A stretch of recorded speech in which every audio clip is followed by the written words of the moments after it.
we will begin.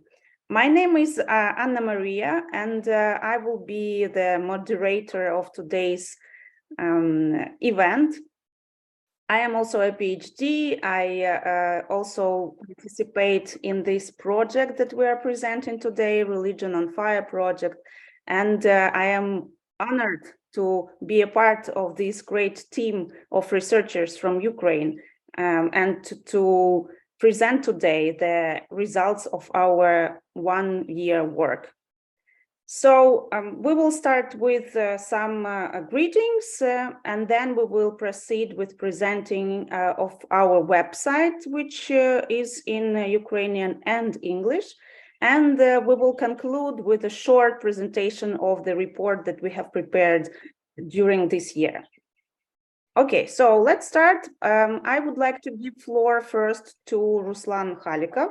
He is the project leader of he's the leader of our project, Religion on Fire. He has PhD in religious studies, and he is also a member of the workshop for the academic study of religions. Ruslan, please. Yeah, thank you, Anna Maria. Thank you, colleagues. Thank you all who joined this our presentation. We are extremely glad to see you all here, and I see that people are joining, and it means that this event and this theme is interesting for people.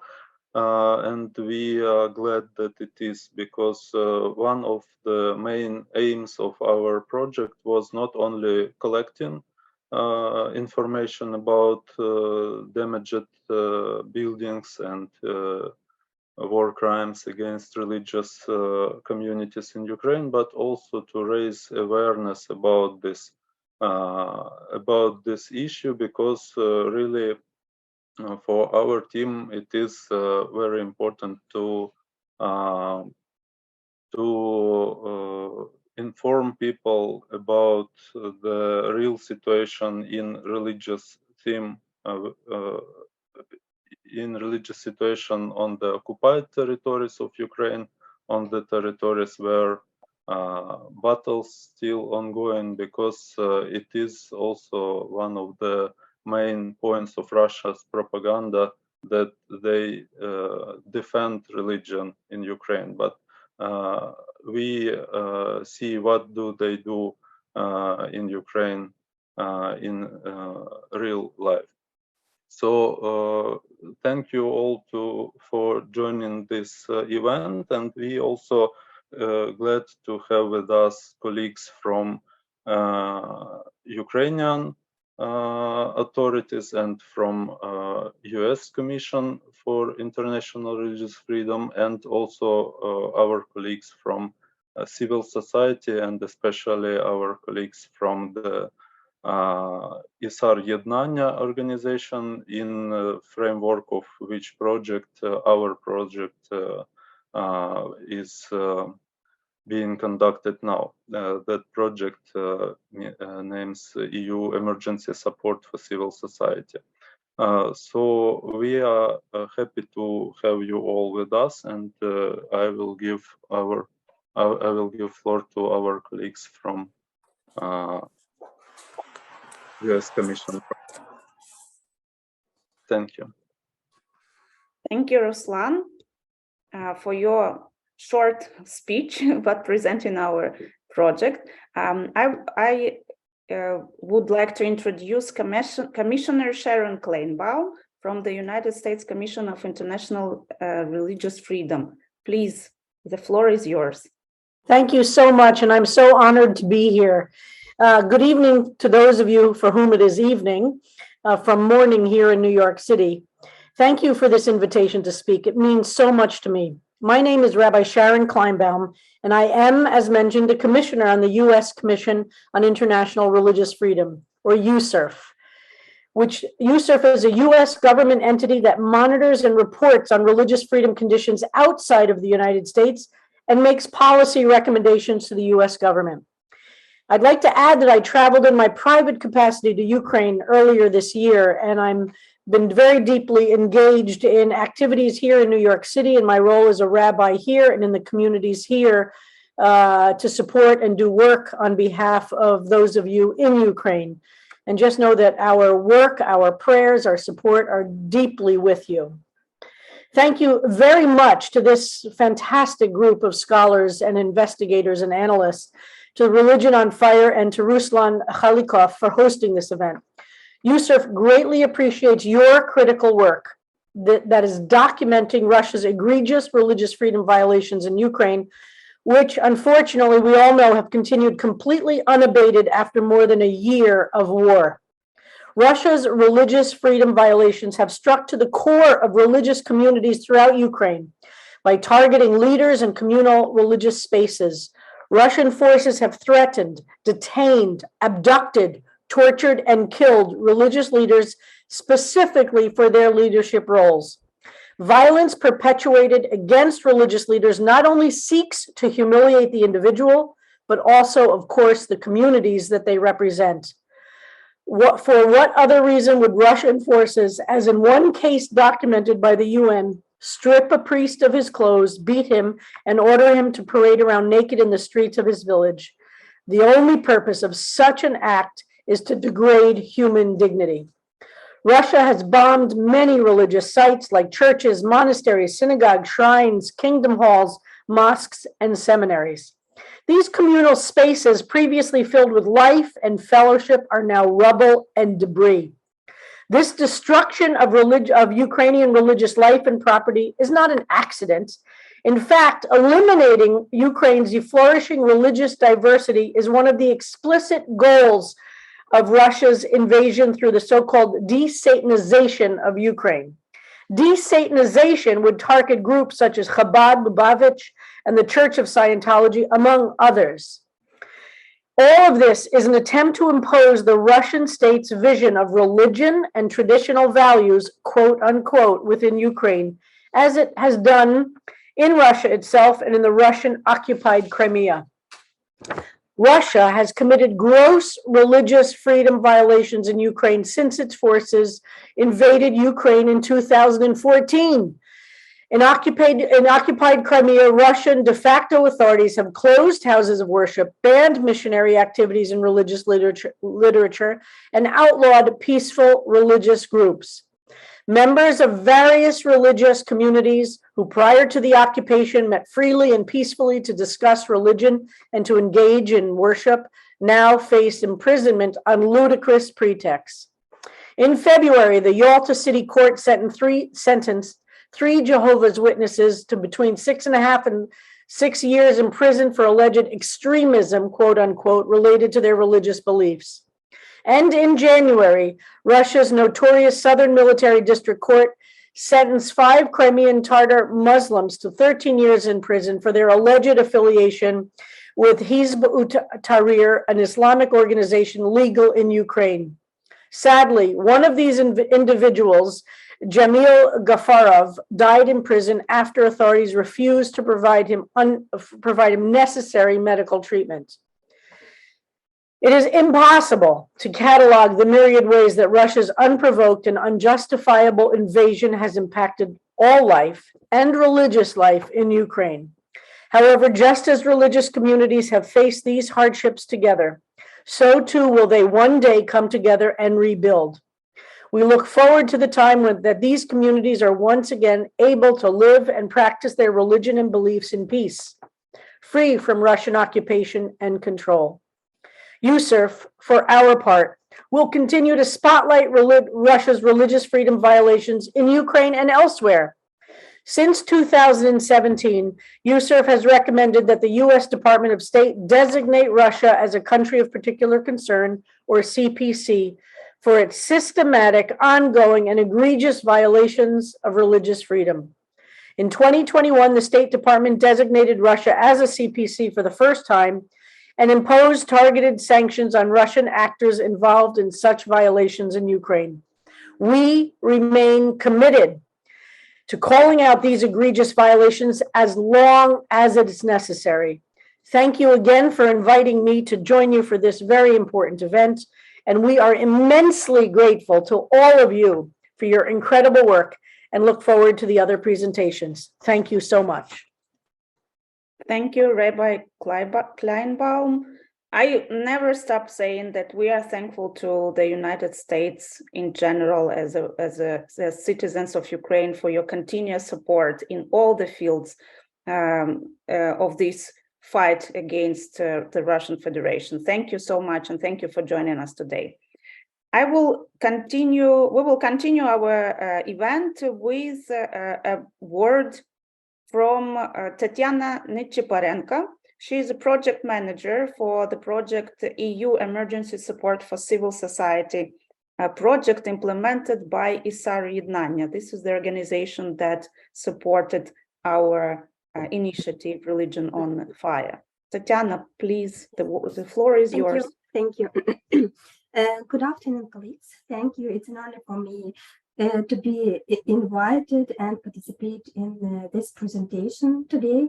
And I want to start from the point that 9 years of Russian invasion to Ukraine and almost more than 1 year of large-scale invasion demonstrated the critical role of civil society organizations in strengthening the functions of the state. So they took on the role and responsibilities that couldn't be taken by some of state institutions promptly. So it is very important for us to support and to strengthen civil society organizations in their work. For instance, the organizations that are working on the documentation of war crimes in Ukraine. That is why ISAR Ednannia, in partnership with European Union, USAID, and other donors supporting ISAR Ednannia, designs its activities and grant programs to provide program support and institutional support to civil society organizations that lend their shoulders to the state and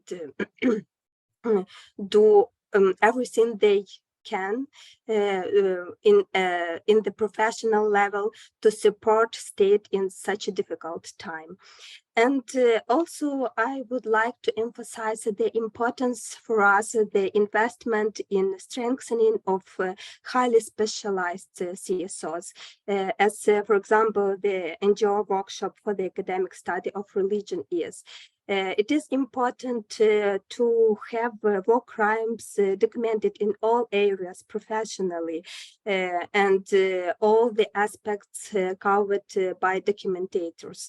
And also, I want additionally to thank the team of the CSR workshop for academic study of religions for the work they done. And it's a great honor for me to take part in this presentation today. Thank you. Thank you so much, Tetiana. Your support also means a lot for us because with the support of NGOs, it is possible to do great things. We can see, if we can show today you one of those great things, then this is our new website. Thank you so much. Thank you.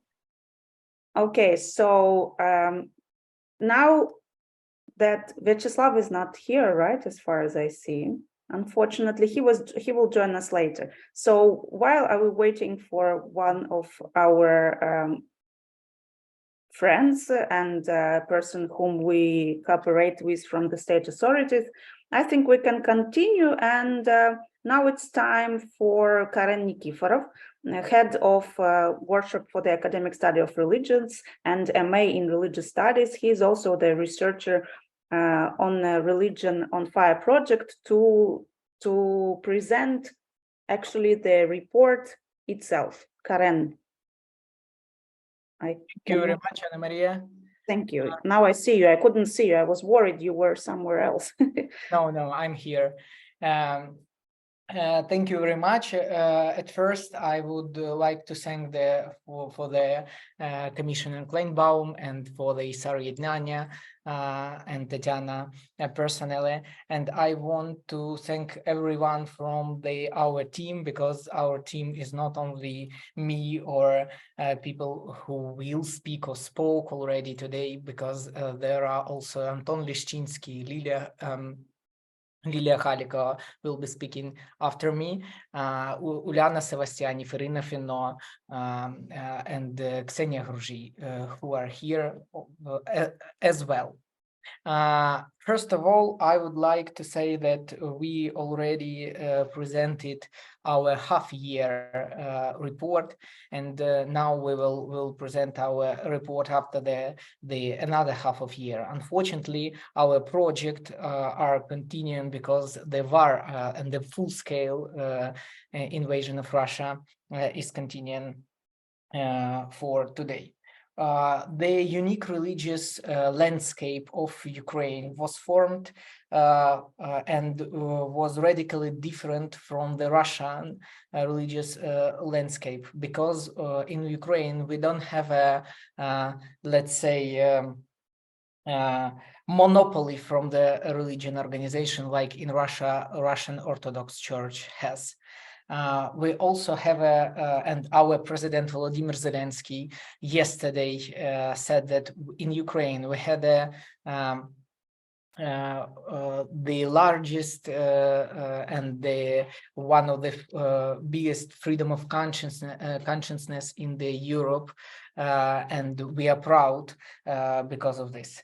Our project Religion on Fire has created and constantly updates a database where cases of damage and destruction of religious buildings and wounded priests and the churches or religion organizations, authorities, as well as harm to the believers, the prominent believers. Our database describe in details, as for possible, of course, the time, place, course of events, nature of the damage, and the characteristic features. And you will see it when Liliya will be presented. Will present our website. Except of this, the unique methodology of our team was also includes also field trips provided by our head of team Ruslan Khalikov and Anton Lishchinsky. They visited 178 towns and villages, and the churches and religious buildings in this town and villages in Kyiv, Zhytomyr, and Chernihiv region, and made their own photo. To my mind, it's very specific field of work during this project. I'm sorry. Also, we are since the beginning of the full-scale invasion of Russian Federation on the territory of Ukraine. As you can see, the religious organizations, the church, with more than 200 buildings wounded or destroyed, was Ukrainian Orthodox Church of Moscow Patriarchate. The main amount of these churches was, of course, in Luhansk, Donetsk, Kherson, Kharkiv, Sumy region, where this church is the biggest one. Also, you can see that more than 130 Protestant religion buildings was destroyed, and also it's very. We have to say that the Jehovah's Witnesses organization was also very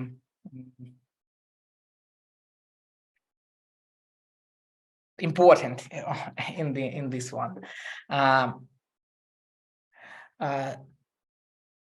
Okay, as you can see, we collected the information about the damaged or destroyed religious buildings in each of region. And as you can see, the first place, unfortunately, is in Donetsk region. It's 1903 religious buildings.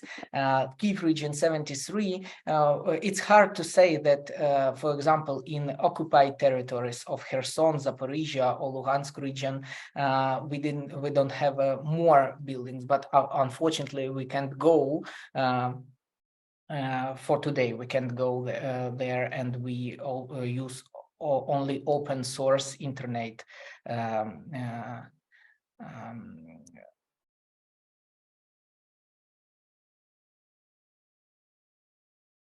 sources. Thank you.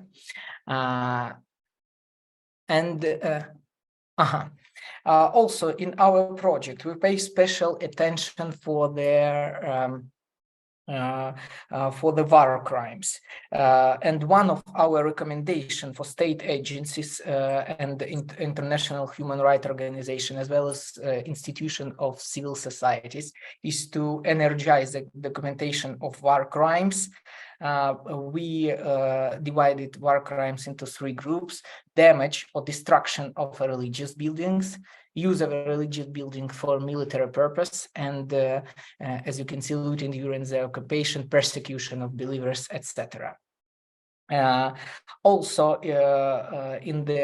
as a result of our project, we made, as I said already, recommendation for the state agencies, and they are advanced Ukrainian legislation, because the existing new types of crimes, especially crimes against the freedom of consciousness,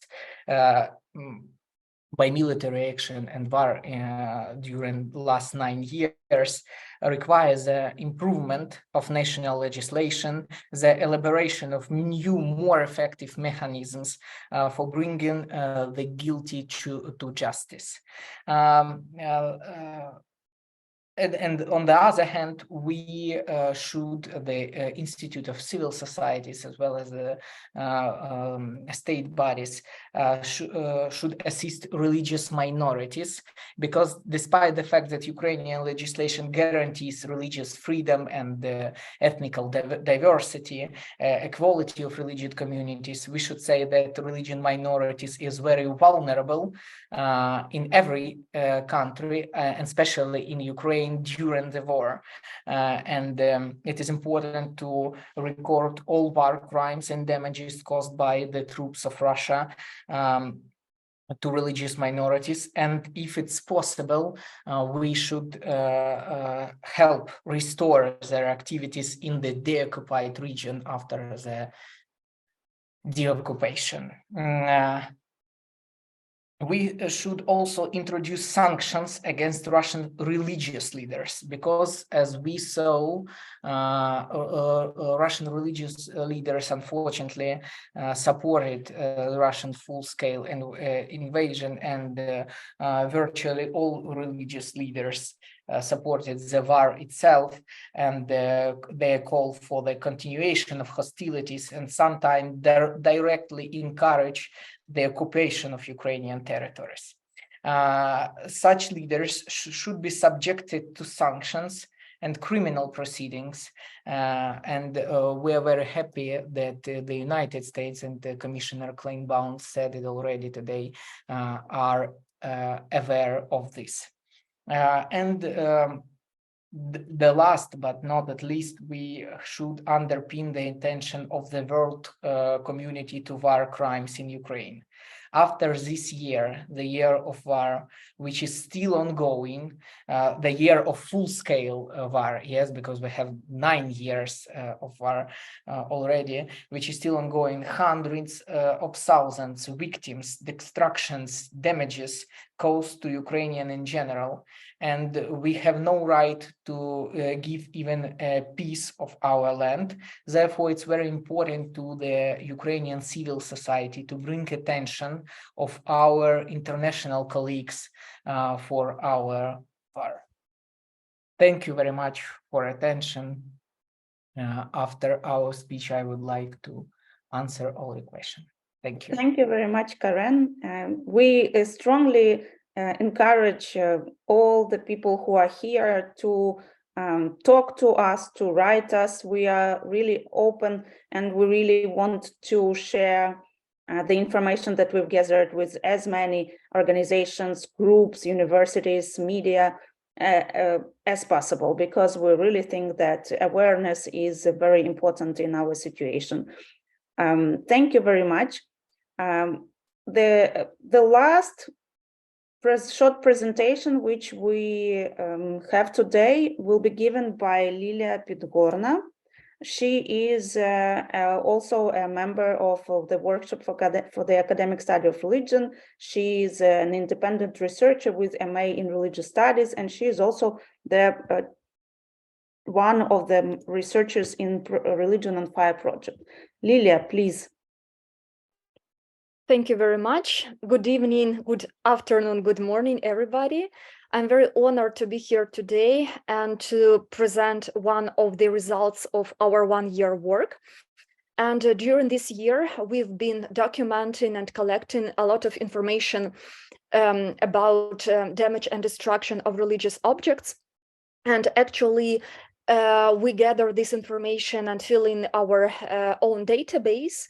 And in this database, we have information gathered from open source resources, also from our field research trips, and Karen, the previous speaker, has already mentioned them. And already we have information given us directly by the representatives of different religious organizations. And in order to make this database publicly available, we decided to launch this website that I'm going to present right now. And I hope that this website will be very useful and valuable. As I already mentioned, it has really lots of unique information, and a lot of details and information about objects appear on that present on our site. They appear for the first time. This information appears for the first time on the internet. Also, we have a lot of our own pictures of religious objects. So, I mean, the pictures made by our team members in this website. And all these things made this website particularly noteworthy and I hope useful. And after this short introduction, let's move on to the website, because only seeing is believing. So I will share my screen. Okay, here it goes. Okay, yeah. Can you see my screen? Yeah. Excellent, thank you. So this is our website. This website follows the Wikipedia pattern in terms of information structure and representation. And we found this format especially convenient for the representation of our website, and it is also very intuitive in terms of user experience. And I'd like to underline that the work on the website is still in progress. So there are more objects to add here to this website, and also due to the changing situation, I mean, there's still the war in progress, and we update information about the objects. So the situation is changing dramatically every day. And thus, if you find any mistakes in project descriptions, or if you have any information you'd like to share, please contact us. Below on the bottom of the page, here is the email you can use for sending us the information. Also, here is a short description about our project, and this is the website of our NGO. Okay, so on the web page, here is a short information, a few sentences about the project, its aim and mission. And most importantly, here are the filters with which you can work with the objects. So actually, you can work with this website in two ways. by either searching the exact object in the search field. For example, you can type, I don't know, cathedral, and select any cathedral you're interested in, or you can use one of the filters or of the categories presented on this page. Actually, for the easiness and convenience of navigation, we grouped all the objects in our database into 5 main categories. So all the objects are categorized by building type, religious affiliation, damage degree, region, and date. So you can search for information based on any of these criteria. And so let's take a quick look at every category. So in types of buildings, we tried to enlist all the types of buildings we got acquainted with. And so here you can search information not only for example, churches or houses of prayers, but also for cemeteries, religious cemeteries, educational institutions, and so on and so forth. So, for example, you can see the list of educational institutions. Also, here in religious affiliation, you can search by Protestantism, different kinds, Catholicism, Orthodoxy, and so on and so forth. Now, please don't be afraid of this abbreviation. I will talk about them a little bit later. Also, you can search the objects by the damage degree. We developed our methodology of this damage degree category, and all buildings fall into categories as per the damage degree, like slight, medium, severe, complete destruction.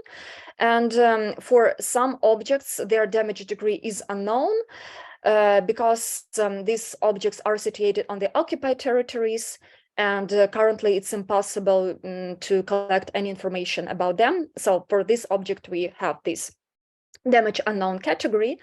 But as soon as some information appears about them, we'll move these objects to the corresponding category.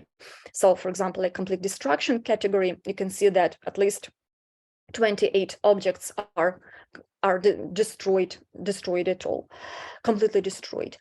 Also, you can search by region, like, I don't know, you can select any region you're interested in, let's say Kyiv, and see the number of the objects, the list of the objects in this region. The final filter, the final category, search category, is the search by date. And for this category, so first we wanted to make the search available for date. So thus users will be able to search objects that were ruined on a particular date. Day of the month, I mean, but unfortunately in practice it appeared to be impossible, as we don't always have information about the concrete day of destruction, but rather a month. And it is especially true for occupied territories of the de-occupied territories. So for example, for Kyiv region, we have a lot of situations when we know that object was destroyed, for example, in March, but we don't know any exact dates. So that's why we decided to follow this scheme. And for search by date, we save only, so we have only year and month. So for example, this March, you can find information about objects that were ruined or destroyed on March 2022. And so after showing how these filters go, let's take a look at some particular example. For example, it can be something, I don't know, church in honor of Saint Liliya in Kyiv Oblast.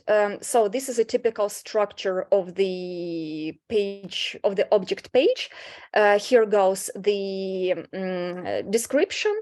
For some objects, it is pretty short. For some objects, it is pretty long. Then there go pictures. Actually, these pictures were taken by Ruslan Khalikov. And you can enlarge these pictures, yes, and look at them. You can download them as well.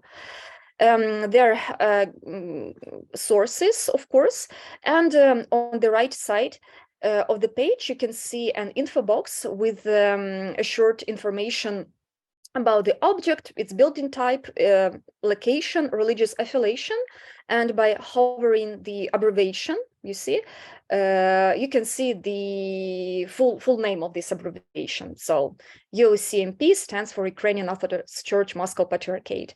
So, and it works for all abbreviation here. Here goes then damage, date of damage, and damage degree. And also, I want to underline that we use the religious affiliation. We show the religious affiliation as for the moment of shelling, because we have pretty lots of cases when the object has its religious affiliation changed after shelling during this time, and this process is still in progress. So that's why religious affiliation is showed as for the moment of shelling, as I already mentioned. I think for the website, it is all. The website is available in 2 languages. You can switch between the languages here. So currently 2 versions are available in Ukrainian and English. For now, Ukrainian version is a little bit bigger. But we are working on English version as well. And also, I must admit that our database is currently have more objects than our website, but we are working on it. And we encourage you to use it and to share information about the website with your colleagues and without everybody who is interested in this topic. Thank you very much. Thank you, Liliya. Yes, so this is what we have done during the last few months. It seems to me this is the only case when I participate in the project where we hope it will end. Usually NGOs say that we want our project to be continued, but we don't want our project to be continued because it is unfortunately connected to the war. On the other hand, we completely understand that a lot of information we will have available only after the deoccupation of some territories, and it means that our database, which will be bigger, and we would have more work to present on the website. Yes, currently there are 300 cases presented in Ukrainian on the website. About 150 is translated into English, and the other part will be translated soon. And in our database, we have more than 420 cases, if I'm not mistaken, at this moment. So as you see, we have a lot of work to do. I see, before we go to questions and comments, I would like to give floor to Karen. He has raised his hand. So please, while Karen is speaking, prepare what you want to ask, whether by raising your hand or putting your question in the chat. Thank you.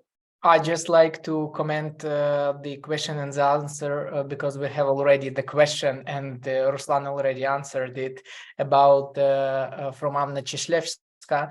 Is there any information how many mosques have been destroyed? And Ruslan already answered that we collected information about at least 5 mosques. I also have to mention that we collect our information not only from open sources, but also from our wide network of personal friendship with the religious organization authorities, because the workshop for the academic study of religion, which I have an honor to present here and to be head of, already had for 18 years of our activities. And I have only one comment about 5 mosques. It's very interesting because we have an information about 5 mosques have been destroyed or damaged, and it's more than, as far as I understand, Anna Nychyporenko is from Poland, yes, and accidentally 3 days ago, I had the possibility to read a report of the GUS, Główny Urząd Statystyczny, the Central Statistical Institute of Poland, and there are 5 mosques at Poland at all, and we have the 5 already destroyed or damaged. To compare the scale of the Russian invasion and Russian impact on religious buildings. That's what I wanted to say. Thank you. Thank you, Karen. And I would like also to remind everyone that in few days our English report will be prepared, I mean in a PDF file, and we will email it to everyone who was registered to today's event. So you will have the possibility not only to see the information which was available till 1 year of war, I mean February 23, 2023, February 24. So you will have the opportunity to read in details about our methods, our methodology, the cases of war crimes, the recommendations we have prepared, and so on. So are there any questions or comments?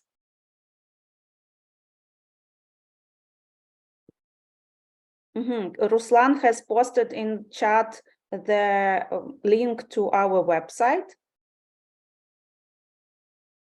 So if you are interested, you can open it and just see what's in there.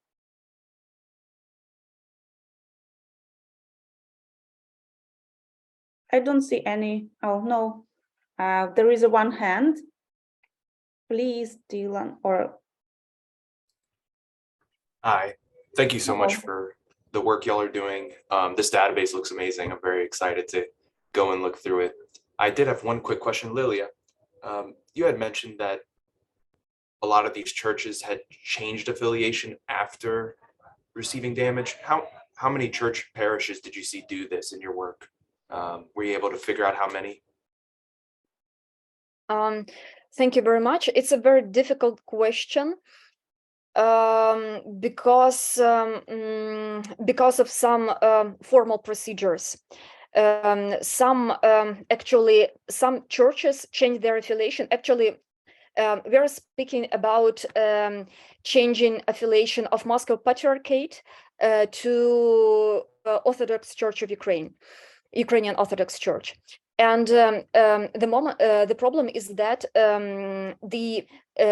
de facto, so juridically, this process takes a lot of time, but churches very often change actually this affiliation de facto and wait with this de jure situation. I mean, the church can already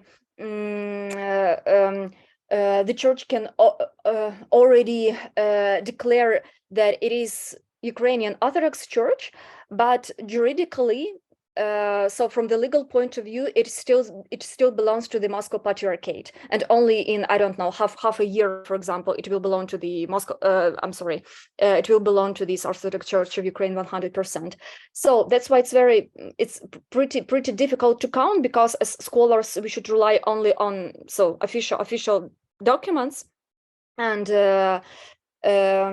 for now, I don't know actually the exact number, but I think maybe about 10, yes, that already have this, that juridically have changed their affiliation. But I'm not sure. But churches that declaring that they changed this affiliation, this number is more than 50 for now.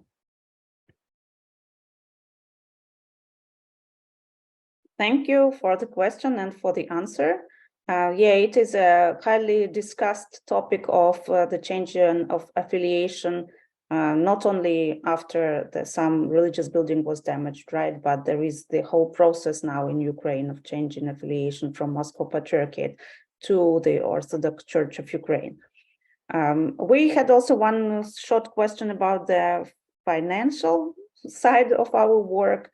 And Ruslan had answered that we were supported by ISAR Ednannia, for the creation of the website, but all the rest of the time we were not supported for the whole year. It was the volunteer work that we're doing for quite a while now.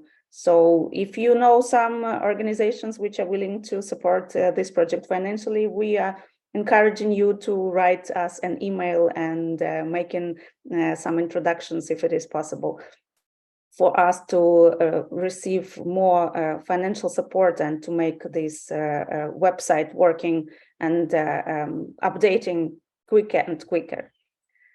Okay, great. So do we have any other questions or comments?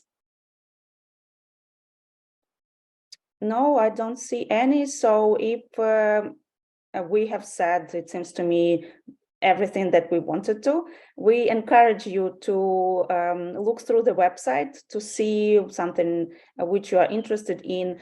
We also encourage you, as I've already told, to invite our speakers to some events which you organize, or we can give interviews, comments, write articles, etc., etc. And we are thankful to all the countries, to all the representatives of foreign countries, I mean, not Ukraine, which are supporting Ukraine in general, not only in the field of religious studies and not only in the field of academia. We're really thankful to all of you, and we hope that your support will not weaken during this unfortunate time for Ukrainian people. Thank you so much, and have a nice rest of the day. Thank you for joining us, and please follow us on Facebook and Twitter, and hope to see you next time. And I hope that this time will come with very soon with the victory of Ukraine. Thank you. Goodbye.